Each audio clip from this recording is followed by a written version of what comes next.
Before you dive into this story, remember, the truth you're about to hear was never meant to be told. The rise of the Russian Mafia inside the United States isn't just history, it's a warning. If you crave untold stories of power, corruption, and hidden empires, hit subscribe, turn on notifications, and stay with us until the end. Every episode uncovers what others are too afraid to show. This is The Truth Says, where secrets breathe and silence finally breaks. When the Soviet Union collapsed in 1991, an empire dissolved overnight, leaving millions of its citizens wandering through the ruins of ideology, industry, and identity. The fall was not just political. It was moral, economic, and human. Streets that once echoed with military marches now hummed with black market whispers. In Moscow, Leningrad, and Kiev, the state-owned enterprises were sold for pennies on the dollar, often to men who already knew how to manipulate chaos. These men, former KGB operatives, army officers, and street hustlers, found themselves equipped with one of the most valuable skills in a lawless age: the ability to survive without rules. Across the ocean, the United States was watching, cautiously optimistic about a new Russia rising from the ashes of communism. But the cracks in that optimism widened as waves of immigrants poured into New York, Boston, Chicago, and Los Angeles. Among the dreamers, engineers, and musicians who fled the disintegrating Soviet system, there were also those who carried the code of the underworld. Men who had thrived in the gray zones of Soviet society, where connections mattered more than conscience.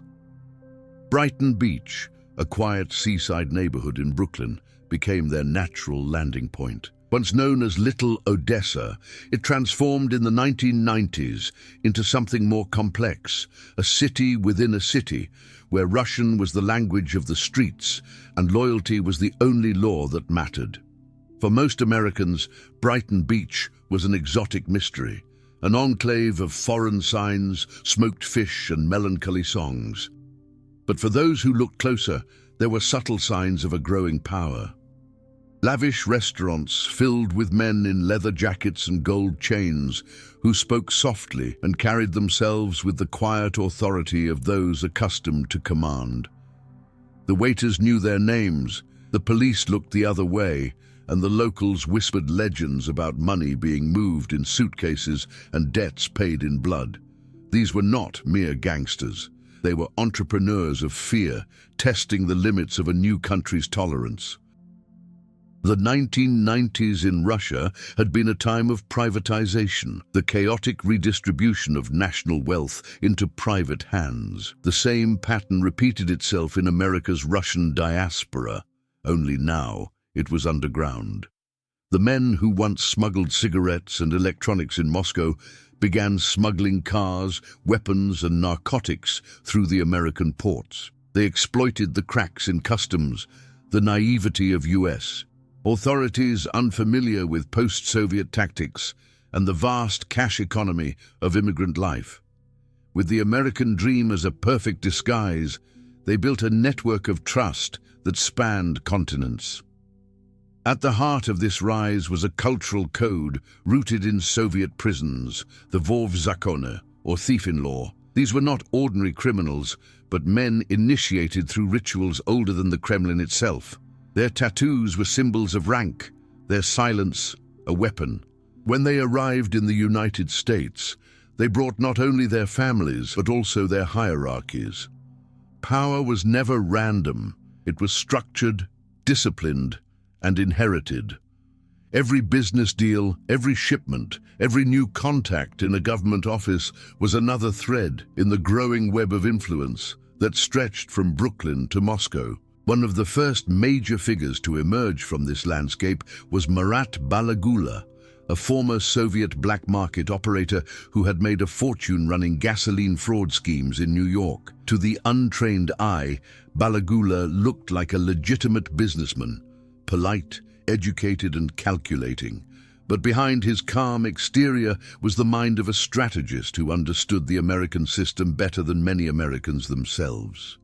He realized that corruption didn't need guns when it had accountants, and fear didn't need violence when it could use debt. His operations linked the Russian Mafia to the Italian Cosa Nostra, creating a transnational alliance that blurred the lines between East and West, old crime and new capitalism. The FBI began to notice patterns. Shell companies appeared overnight, millions of dollars flowed through obscure banks, and witnesses who might have spoken up simply vanished. Yet the Russian gangsters were different from the Italian or Colombian ones. They didn't flaunt power, they hid it. Their elegance was their camouflage. They wore tailored suits, spoke several languages, and donated to community events. They were not trying to conquer America. They were trying to blend into it, to reshape its underground from within. The story of the Russian Mafia's rise in the United States is not one of invasion, but of infiltration. They entered quietly, through legitimate visas, through refugee programs, through marriages and business partnerships. What followed was a silent conquest, one that used intelligence, adaptability, and an unbreakable code of loyalty. Behind the neon lights of Brooklyn's boardwalk, deals were struck that connected the streets of New York to the corridors of Moscow's oligarchs. Drugs flowed through the same pipelines as diamonds, oil, and stolen art. Money laundering became an art form, and trust, the most valuable currency. But it wasn't just crime that migrated, it was an entire mentality. In post-Soviet culture, survival demanded flexibility. One day you were a trader, the next a smuggler, the next a kingpin. That same adaptability gave the Russian Mafia its edge in America. When law enforcement cracked down on one scheme, they pivoted to another. When physical violence drew attention, they used paperwork and computers. When one generation of criminals retired, their sons took over with Ivy League degrees and digital know-how. By the end of the decade, Brighton Beach had become a paradox. On the surface, it was peaceful. Families, festivals, a cultural hub of Russian theater and cuisine. But underneath, it pulsed with invisible power. The Mafia's money flowed into real estate, nightclubs, casinos, and even political donations. It was no longer about stealing. It was about controlling. What began as a desperate adaptation to post-Soviet collapse had evolved into one of the most sophisticated criminal ecosystems in the Western Hemisphere. The American dream had been hijacked, not by ideology or invasion, but by men who understood that power, in any language, speaks the same way. Quietly, ruthlessly, and always for profit. The streets of Brooklyn had become the new frontier of the Russian underworld, a living reminder that empires never truly die.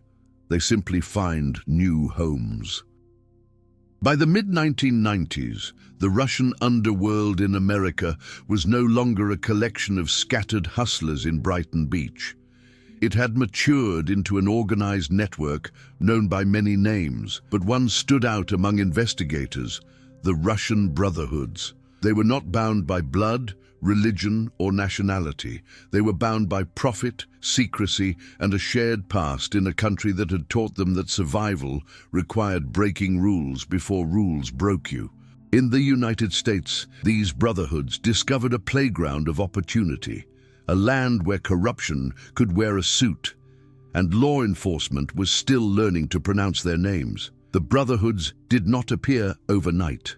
They evolved from Soviet criminal traditions known as vory v zakon, thieves in law, a brotherhood of men who lived by a strict code of honor and silence.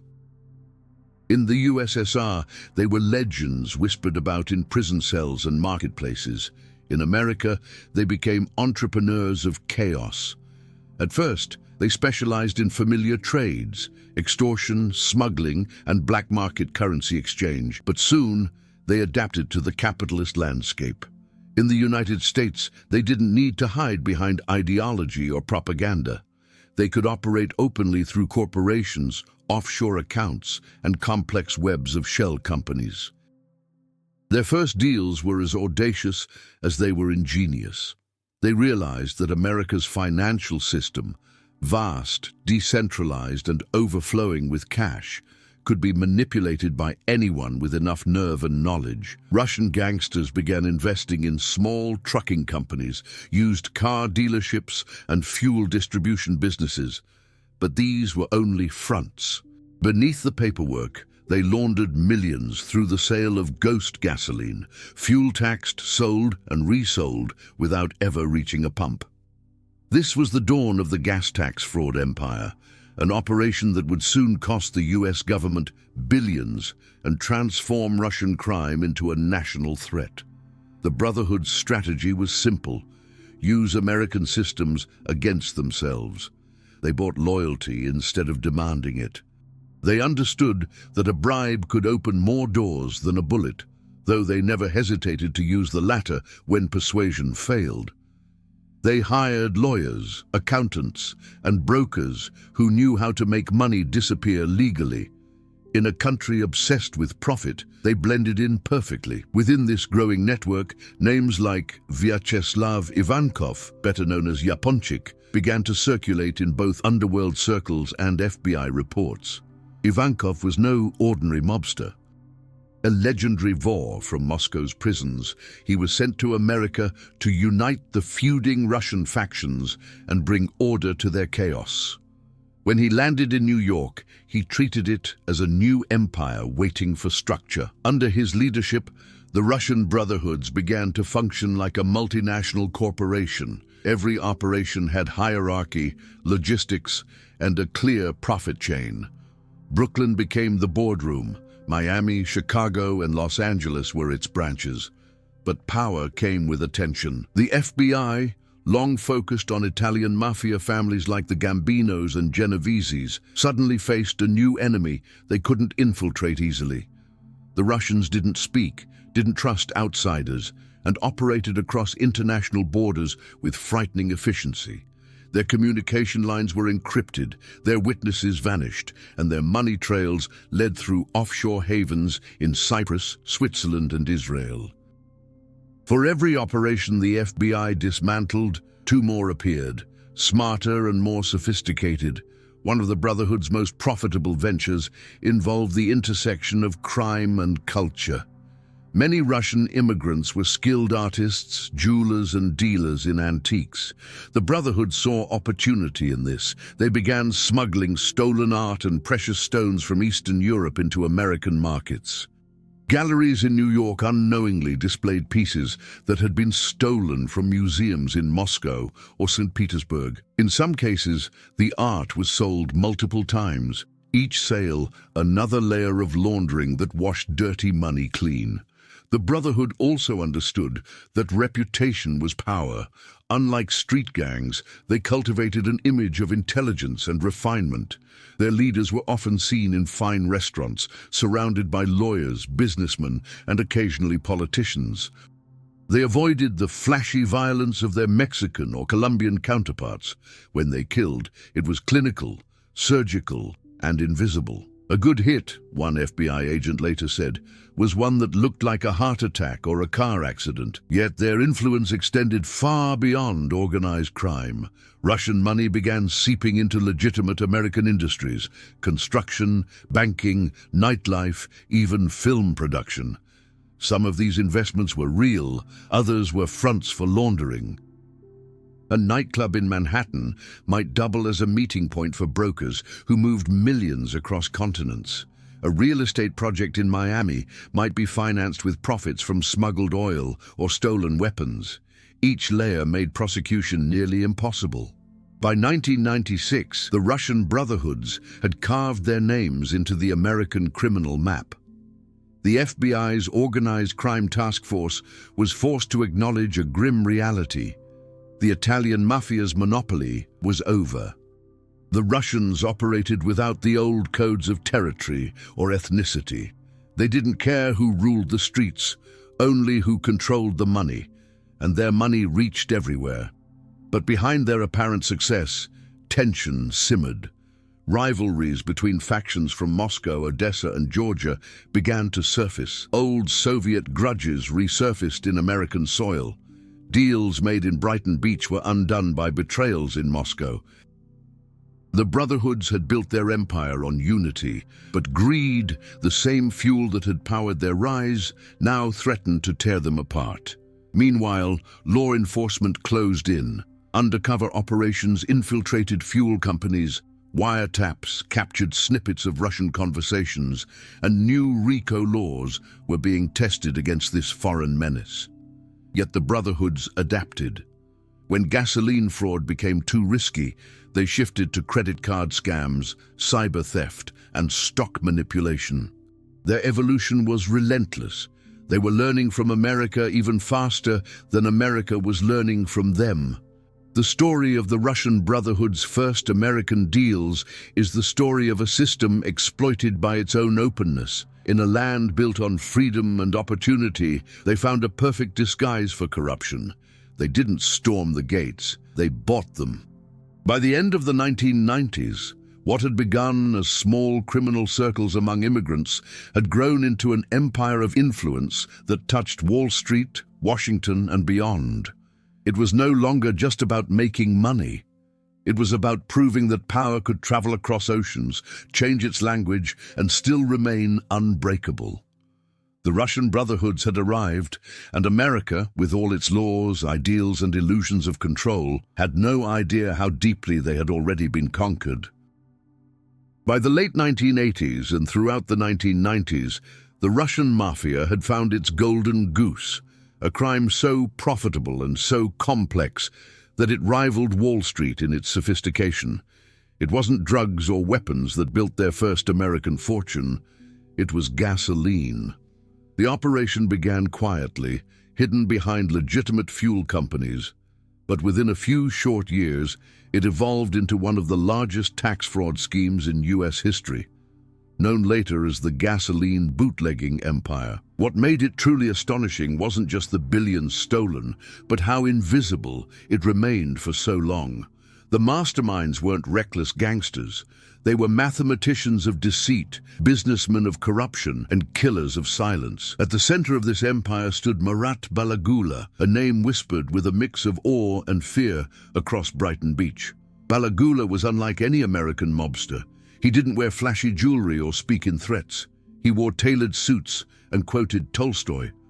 A survivor of the Soviet black market, he understood that money was power only when it moved quietly. In Russia, he had learned how to manipulate shortages, trade favors with the KGB, and turn chaos into currency. When he came to America, he applied those lessons with surgical precision. Balagula saw opportunity where others saw bureaucracy, in the small taxes buried within every gallon of gasoline sold in the United States. Here's how the scheme worked. Every time fuel was sold, the seller was required to pay a federal and state excise tax, but the system relied on trust. The assumption that companies would report sales honestly. Balagula and his network created shell companies that bought and sold gasoline on paper, moving it through layers of fake distributors until the taxes owed simply vanished. By the time the IRS came looking for payment, the responsible company no longer existed. Meanwhile, the actual fuel was sold on the market at full price, generating enormous untaxed profits. It was elegant, efficient, and virtually untraceable. The Russians called it the perfect crime, and for nearly a decade, it was. Millions of dollars flowed every week through a maze of fake invoices, offshore accounts, and cooperative gas stations. The brotherhoods who ran these operations treated the IRS as their personal bank, and law enforcement didn't even know where to begin. When agents started to suspect something was wrong, the Russians were already several steps ahead. They used accountants trained in Soviet economics, lawyers who specialized in international trade, and corrupt officials willing to sign anything for the right price. But money attracts attention, and attention in the criminal world often ends in blood. The gasoline fraud empire became a battlefield, not just between Russian gangs and the law, but among themselves. Factions from Moscow, Odessa, and Georgia all wanted a piece of the fortune. Contracts were broken, alliances shifted, and enemies were erased with quiet efficiency. In one infamous case, a man who had stolen several $100,000 from a Russian fuel operation was found shot inside his car, his briefcase still filled with cash. The message was clear. You could steal from the government, but never from your own. As the empire expanded, Balagula's influence reached beyond Brooklyn. He formed alliances with the Italian Mafia, particularly the Gambino and Genovese families, who had long controlled fuel distribution in parts of New York and New Jersey. It was a marriage of convenience. The Italians had infrastructure and political connections. The Russians had brains and brutality. Together, they created a criminal economy that generated untaxed billions. For every gallon of gasoline pumped by ordinary Americans, a few cents were quietly stolen, funneled into offshore accounts in Switzerland and Cyprus, and reinvested into other ventures, from real estate to narcotics to arms deals. The FBI began to realize the magnitude of what they were facing. They called it Operation Red Daisy, a sprawling investigation that involved hundreds of agents and years of surveillance. But even with wiretaps and informants, the Russian networks were nearly impossible to penetrate. Their conversations were coded in slang, their documents written in Cyrillic, and their loyalty enforced through fear. Many of the key players held dual citizenship, traveling freely between Moscow and New York, disappearing whenever things got too hot. The investigators described it as chasing ghosts through a fog of money. Meanwhile, Balagula continued to project an image of respectability. He donated to charities, hosted lavish dinners, and was seen dining with politicians and bankers. To the public, he was a successful immigrant entrepreneur. To those who crossed him, he was a ghost with a gun in his shadow. His power lay in perception, the ability to appear civilized while commanding killers who never questioned an order. Yet even Balagula couldn't control everything. The greed of his lieutenants and the scrutiny of American authorities began to erode the empire from within. One of his close associates, Michael Markowitz, decided to cooperate with the government, revealing the intricate details of the scheme. His testimony painted a chilling portrait of a criminal operation that functioned more efficiently than many legitimate corporations. The revelations led to dozens of indictments, but even then, much of the money remained unrecovered. By the time the courts caught up, the Russians had already evolved, moving into new territories: securities fraud, art smuggling, and cybercrime. The gasoline empire was over, but its legacy endured. It had proven that the Russian Mafia could outthink and outmaneuver American law enforcement on its own soil. The downfall of Balagula didn't end the story, it transformed it. His arrest in 1991 was seen as a victory for the FBI, but for the next generation of Russian criminals, it was a lesson in adaptation. They learned from his mistakes. Never stay visible, never centralize power, and never rely on a single source of income. The empire's veterans scattered across the US, bringing their knowledge of financial manipulation into new industries. They traded barrels of gasoline for stocks, data, and digital currency. What began with trucks and fuel pumps would decades later evolve into a digital black market worth billions. The gasoline fraud empire marked the moment the Russian Mafia truly became American. It wasn't about territory anymore. It was about systems, loopholes, and invisible power. They had discovered that America's greatest vulnerability was not its streets, but its trust. Trust in paperwork, trust in institutions, trust in the illusion that crime needed to look violent to be real. The Russians proved otherwise. Their crime didn't bleed, it balanced. It didn't roar, it whispered. And by the time the whisper was heard, it had already stolen billions. The story of the gasoline empire is the story of modern crime, intelligent, adaptable, and borderless. It was the empire that turned gangsters into businessmen and businessmen into ghosts. And though many of its architects faded into history, their blueprint for organized corruption still fuels the machinery of global crime today, long after the last gallon was sold. By the early 2000s, America's criminal landscape had changed forever. The Italian mob still existed, the Colombian cartels still trafficked their cocaine, but something new, colder, smarter, and more elusive had taken root in the underworld.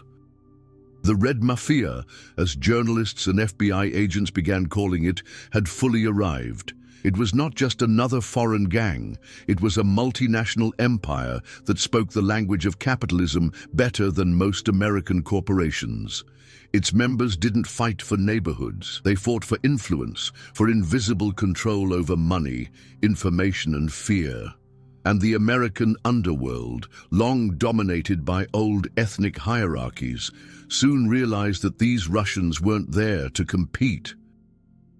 They were there to collaborate. The seeds of this alliance were planted years earlier, when the gasoline fraud empire blurred the boundaries between old-school mafia and the new Russian syndicates. The Italians admired the Russians' discipline, their business acumen, and their willingness to use intelligence over intimidation. The Russians, in turn, respected the Italians' deep connections to unions, judges, and politicians. Together, they began forming hybrid operations, criminal corporations that combined the muscle of traditional mobs with the financial genius of post-Soviet entrepreneurs. By the turn of the millennium, the Red Mafia had become America's silent partner in organized crime. One of the key figures in this new era was Vyacheslav Yaponchik Ivankov, who had arrived in the United States in the mid-1990s. A legend in Moscow's prisons, Ivankov embodied everything that made the Russian Mafia so formidable. Ruthlessness disguised by charm, violence executed with precision, and loyalty that lasted only as long as it was profitable. Under his leadership, Russian factions began consolidating power, forming a unified front that stretched from New York to Los Angeles. He built bridges with the Italian mob, controlled gambling rings, and even extended his influence into Wall Street frauds. Ivankov's charisma made him a natural mediator in America's underworld. To the Italians, he was a pragmatic businessman. To his countrymen, a war hero of crime. He organized meetings where mob bosses of different ethnicities, Italian, Jewish, Russian, Armenian, sat at the same table to discuss profits, not pride. The message was simple. The future of crime was globalization. The FBI would later describe these gatherings as criminal summits, moments when organized crime in the US became less about family and more about franchising. But the Red Mafia's success wasn't just about alliances, it was about infiltration. While the Italian Mafia still relied on intimidation and street-level operations, the Russians moved upward into construction firms, investment groups, and political circles. They bought properties under fake names, invested in luxury casinos, and opened nightclubs that became hubs for laundering cash. Their sophistication made them nearly untouchable. An FBI report from 2001 described the Russian Mafia as the most financially intelligent criminal organization in the Western Hemisphere. Unlike other gangs, they didn't need to kill to prove dominance. They simply bought the room. New York became their operational capital. From Brighton Beach to Manhattan, the Red Mafia's reach was everywhere. They controlled car dealerships, trucking companies, shipping firms, and import-export businesses that moved everything from cigarettes to human beings. They had operatives working in government offices, police precincts, and even inside federal agencies. Their tentacles extended into the very institutions meant to stop them. For law enforcement, it was like fighting smoke. You could see the effects, but never grasp the source. The Russians' genius lay in their ability to merge crime with legitimacy. A stolen art piece might pass through 4 different countries and a dozen companies before ending up at a prestigious auction. A nightclub might serve celebrities and politicians while quietly laundering millions for Moscow investors. An online brokerage might appear American, but be secretly owned by a shell company registered in Cyprus. Everything was connected, and nothing was obvious. This new order didn't go unnoticed. Journalists began to investigate the growing influence of the Red Mafia, linking them to financial crimes, political donations, and arms smuggling. Robert Rye Friedman, one of the first reporters to expose their network, described them as a criminal state within a state. His book, Red Mafia, How the Russian Mob Has Invaded America, became a warning to those who still believed that organized crime was confined to street corners and gambling parlors. Friedman would later live under threat, his revelations too close to truths that powerful people wanted buried. The collaboration between the Red Mafia and other criminal syndicates marked a shift in the underworld's culture. The Russians introduced an efficiency rooted in Soviet pragmatism. There were no codes of honor, no romanticized notions of loyalty, only the bottom line. Violence became a last resort, not out of morality, but because death was bad for business. When someone had to disappear, they did so quietly, without headlines or witnesses. To them, the true mark of power was invisibility. As the 2000s progressed, new opportunities arose, particularly in the world of technology and finance. The same minds that once laundered gasoline profits now found new ways to manipulate online markets. Russian hackers began working hand in hand with traditional mobsters, merging digital theft with real-world intimidation. The Red Mafia had evolved once again, becoming a bridge between old-world organized crime and the cyber underworld of the new millennium. In cities like Miami and Los Angeles, their influence stretched into real estate and entertainment. Russian oligarch money flowed into luxury condos, film production companies, and art galleries. To outsiders, it looked like legitimate investment. To those who knew better, it was the perfect front. Each dollar of clean investment was another dollar of laundered fortune from arms deals, fuel scams, or stolen diamonds. The Red Mafia had successfully turned capitalism itself into their camouflage. The FBI, DEA, and IRS all launched coordinated operations to combat the rise of Russian crime. Yet every arrest seemed to reveal just one layer of a far more intricate web. The Russians didn't operate as a single organization. They functioned as a decentralized network, autonomous cells connected by loyalty, culture, and shared opportunity. When one leader fell, another rose seamlessly to replace him. When one scheme collapsed, two others were already in motion. By the mid-2000s, the Red Mafia had fully integrated into America's economic bloodstream.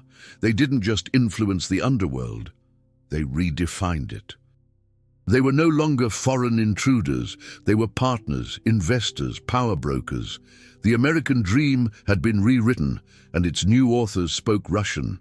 In the shadows of Wall Street and the glimmer of Las Vegas lights, the line between crime and commerce had dissolved completely. The old gangs, with their oaths and family dinners, were becoming relics. The Russians had brought a new philosophy. Crime was not rebellion, it was business. And business, as they understood it, was war by other means. The new millennium brought a revolution that would forever redefine the shape of power. And the Russian Mafia, more adaptive than any criminal force before it, evolved with it. The streets of Brooklyn and Miami had once been the front lines of their empire, but by the 2010s, those battlegrounds had become digital. Crime no longer required guns, smuggling routes, or safe houses.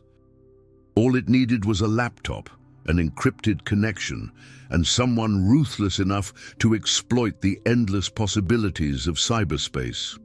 The Red Mafia was reborn as an invisible power, one that lived in the circuits of global commerce and the shadows of the internet. The transformation began quietly. Former Soviet mathematicians, computer engineers, and intelligence officers, men who once designed military encryption systems, found themselves unemployed in the chaotic post-communist era. Many sold their skills to the highest bidder. When they arrived in the United States, they connected naturally with the Russian underworld already established there. The older generation had built fortunes through fraud, smuggling, and extortion, The younger generation saw a new kind of gold rush: data. What began as small credit card thefts soon escalated into massive operations of ransomware, online blackmail, and digital heists that reached into banks, corporations, and even government networks. These cyber syndicates were not random hackers. They operated with the same discipline and hierarchy as the traditional mafia, structured, secretive, and coordinated across borders. The FBI began calling them the new Cold War criminals. Their operations were based in both the US and Eastern Europe, often protected by layers of international law and sometimes political shielding from Moscow. The lines between organized crime and state operations began to blur, and the world would never be the same. By the early 2010s, names like Evil Corp, Revel, and Darkside became synonymous with sophisticated ransomware attacks.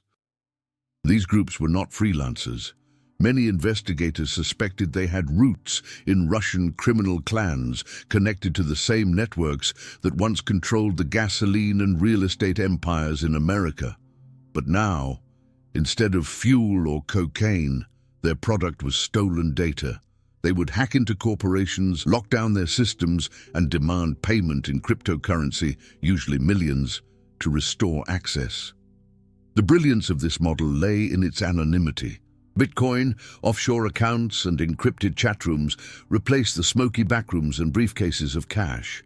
Crime had gone digital, and the Russians were its undisputed architects. In one of the earliest major incidents, a multinational bank in New York lost nearly $100 million in a coordinated cyber attack that originated from servers in Moscow. The attackers never fired a bullet, yet they crippled financial systems across continents. Investigations revealed that the same individuals had ties to Russian organized crime groups that operated in Brighton Beach decades earlier. It was as if the ghosts of the Red Mafia had found a new body to inhabit, one made of code instead of flesh. What made these new criminals so formidable was their intelligence. Many had university degrees in physics, mathematics, or computer science. They understood global finance better than most bankers, and they used that knowledge to exploit every loophole in the digital economy. While traditional criminals relied on intimidation, the cyber syndicates relied on algorithms. They could steal millions without leaving their apartment, manipulate markets with a few keystrokes, and disappear behind VPNs and proxy networks. The world's dependence on technology became their greatest weapon. The FBI and Interpol struggled to adapt. Every time they shut down one network, another appeared under a new name, using more sophisticated tools. The Russians treated cybercrime like an art form, fluid, innovative, constantly evolving. They collaborated with hackers from Ukraine, Belarus, and the Baltic states, forming multinational teams that could breach even the most secure systems. Some of them were freelancers, working purely for profit. Others operated under the unofficial protection of Russian intelligence agencies, trading their silence for immunity. This unholy alliance between criminal enterprise and political power created a new global threat. Intelligence reports suggested that Russian hackers were not only targeting banks and corporations, but also influencing politics, leaking information, and spreading disinformation to destabilize rival nations. The Red Mafia's legacy had evolved beyond money. It was now about control, chaos, and influence. In America, the same networks that once laundered gasoline profits were now laundering stolen cryptocurrency. The same mentality that once bribed customs officers was now bribing system administrators. The game hadn't changed, only the tools had. In cities like Miami, Chicago, and Los Angeles, luxury cars and penthouses were purchased through digital fortunes made in the shadows of the internet. Former enforcers became crypto investors. Old-school mobsters who once handled protection rackets now managed online extortion campaigns. The mafia had gone virtual, and its profits were staggering. Experts estimated that by the mid-2010s, Russian-linked cyber syndicates were responsible for more than 40% of global ransomware activity. But their influence extended beyond money. They infiltrated political institutions, manipulated media narratives, and even influenced elections. The tools of the underworld had merged with the instruments of geopolitics. Western intelligence agencies began to suspect that some criminal hackers were acting as proxies for state objectives, attacking when convenient, retreating when commanded. The relationship between the Russian Mafia and elements of the Kremlin became one of strategic coexistence. The criminals provided plausible deniability for cyber warfare. The state provided them protection and opportunity. For America, it was a new kind of invasion, one without tanks or missiles, but far more insidious. Banks, hospitals, corporations, and government systems became battlegrounds.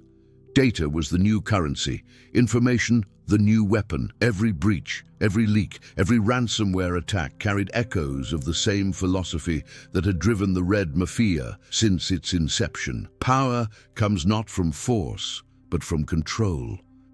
The FBI formed specialized cyber units, recruited ethical hackers, and coordinated with international partners to dismantle these networks. Yet the Russians always seemed one step ahead. They thrived in ambiguity, exploiting the global web's very structure. The lack of borders, the speed of transactions, the anonymity of communication. Their empire no longer needed territory. It lived in every device, every server, every transaction that passed through the invisible arteries of the digital age. By the 2020s, the Russian Mafia had completed its transformation from a street-based criminal network to a hybrid organism, part business, part state, part cyber entity. The Red Mafia no longer needed to rule cities, it ruled systems. Its members could crash economies, manipulate currencies, and influence elections from half a world away, and in doing so, they achieved something no previous criminal organization had ever done. They made the world itself their playground. The rise of Russian cybercrime was more than the next chapter of organized crime. It was the evolution of power itself. The same intelligence, brutality, and adaptability that had carried the Red Mafia from Soviet prisons to the streets of Brooklyn now propelled them into the virtual stratosphere. The guns were gone, but the fear remained, silent, invisible, and unstoppable. The underworld had gone digital, and the Russians were its unseen kings. By the 2020s, the boundary between the Russian underworld and the Russian state had become nearly impossible to define. What had once been dismissed as conspiracy, the idea that organized crime and political power could merge, was now an open secret whispered in diplomatic corridors and intelligence briefings across the world. The Red Mafia had not just survived decades of crackdowns, assassinations, and shifting economies. It had evolved into something more sophisticated, more strategic, and infinitely more dangerous. It had become the shadow arm of the Kremlin, a tool of influence, a financial engine, and a deniable weapon. The story of this convergence began in the chaos of post-Soviet Russia. When the USSR collapsed, state assets were plundered by the few who had the means to seize them. Ex-intelligence agents, military officers, and black market traders. These men became the first generation of Russian oligarchs. They were not businessmen in the Western sense. They were survivors of a system where corruption was the only currency. As they amassed fortunes through privatization schemes and raw power, they relied on the underworld for protection, enforcement, and secrecy. The Red Mafia became their unofficial army. In return, the oligarchs opened doors to banks, to governments, to the West. It was a symbiosis that would shape modern Russia. By the early 2000s, as Vladimir Putin consolidated power, he understood the value of this alliance. Having risen from the ranks of the KGB, he knew that control was not achieved by eradicating corruption, but by mastering it. Instead of destroying the mafia, he absorbed it, bringing key criminal networks under the quiet supervision of the state. The message was clear: serve the motherland or be eliminated. Many gangsters who resisted were found dead, poisoned, shot, or vanished entirely. Those who complied thrived, expanding their reach into Europe, Asia, and especially the United States. The Kremlin didn't need to fund covert operations through its official channels anymore. The Red Mafia did it for them. In America, the influence of these shadow alliances was subtle but pervasive. Russian businessmen began buying up luxury real estate in New York, Miami, and Los Angeles.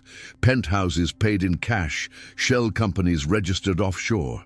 These weren't simply investments, they were safe havens for laundering billions stolen from the Russian state. Behind many of these transactions were individuals tied to both organized crime and government officials. To the naked eye, it looked like capitalism at work. In reality, it was the global spread of a criminal political empire. Intelligence agencies across the West began connecting the dots. Money from the Russian underworld flowed into political campaigns, lobbying efforts, and strategic industries. Oligarchs with ties to the Kremlin hosted fundraisers, sponsored art events, and built philanthropic fronts. Through them, influence seeped into the very institutions meant to defend democracy. While the FBI pursued cyber gangs and hackers, a quieter war was being fought, one of ideology, loyalty, and information. The Red Mafia had become the Kremlin's offshore muscle, intimidating dissidents, funding propaganda, and manipulating financial systems in ways that could never be traced directly to Moscow. But the partnership was not purely transactional. It was cultural.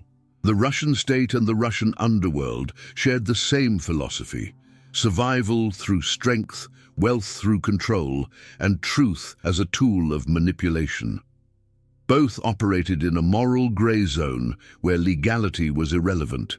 As one former FSB officer once remarked, in Russia, there is no difference between a businessman, a gangster, and a politician. They are all soldiers in different uniforms. In this new world order, traditional criminal enterprises became instruments of foreign policy. Arms dealers moved weapons to sanctioned regimes under the guise of private contracts. Cyber syndicates launched ransomware attacks against Western corporations, funneling portions of their profits back to Russia's security services. Money launderers disguised state funds as private investments to bypass sanctions. It was organized chaos, a system where crime, commerce, and politics were one and the same. In the United States, the fingerprints of this network appeared everywhere. From real estate firms laundering Russian money to digital campaigns spreading misinformation. FBI analysts began to recognize the same pattern they had seen decades earlier with the Red Mafia's rise in Brighton Beach. Sophistication disguised as simplicity, greed disguised as patriotism. What made it all so effective was its plausibility. Every action had a legal explanation, every transaction a paper trail, every actor a layer of deniability. It wasn't crime in the traditional sense, it was corruption elevated to strategy. Meanwhile, those who tried to expose this convergence paid a heavy price. Journalists, whistleblowers, and exiles were harassed, hacked, or assassinated. The message from the shadows of the Kremlin was unmistakable: silence is safer than truth. In London, in Berlin, in Washington, mysterious deaths echoed the methods once used in Moscow's alleys: nerve agents, car bombs, heart attacks that were never quite natural. The old tactics of the Red Mafia had gone global, deployed not for profit, but for power. The irony of history is that the United States, the very place where Russian criminals had once fled for freedom and fortune, had become one of the main arenas for their new empire's influence. The mafia, that had begun with gasoline scams and extortion, now played a role in geopolitical chess. Their tools were no longer bullets and bribes, but data leaks, investments, and diplomatic immunity. The Red Mafia had evolved into the economic bloodstream of the Russian state, and through that bloodstream, corruption traveled farther than any missile ever could. By the mid-2020s, global intelligence reports painted a chilling picture. The Kremlin's most effective operations often didn't involve soldiers or spies, they involved criminals. Whether through cyber warfare, financial manipulation, or targeted intimidation, the partnership between state and syndicate blurred every moral boundary. For Russia's leadership, it was the perfect system, a world where loyalty could be bought, crimes could be outsourced, and deniability was guaranteed. In this final evolution, the Red Mafia had achieved something unprecedented in the history of organized crime. It had transcended its origins and become a geopolitical force, part government, part underworld, part ideology. Its leaders no longer ruled neighborhoods. They influenced nations. The criminal world and the political world had merged into one vast theater of control, bound by the same principle that had always guided them. Power belongs to those willing to do what others won't. And so, as the digital age deepened and the world grew ever more connected, the Red Mafia remained the ghost in the system, invisible, adaptable, untouchable. Its empire no longer had borders, only interests. And from the cold corridors of the Kremlin to the shimmering skyline of Manhattan, one truth echoed through both crime and politics alike. In the shadows, the game was always the same, and the Russians had learned to play it better than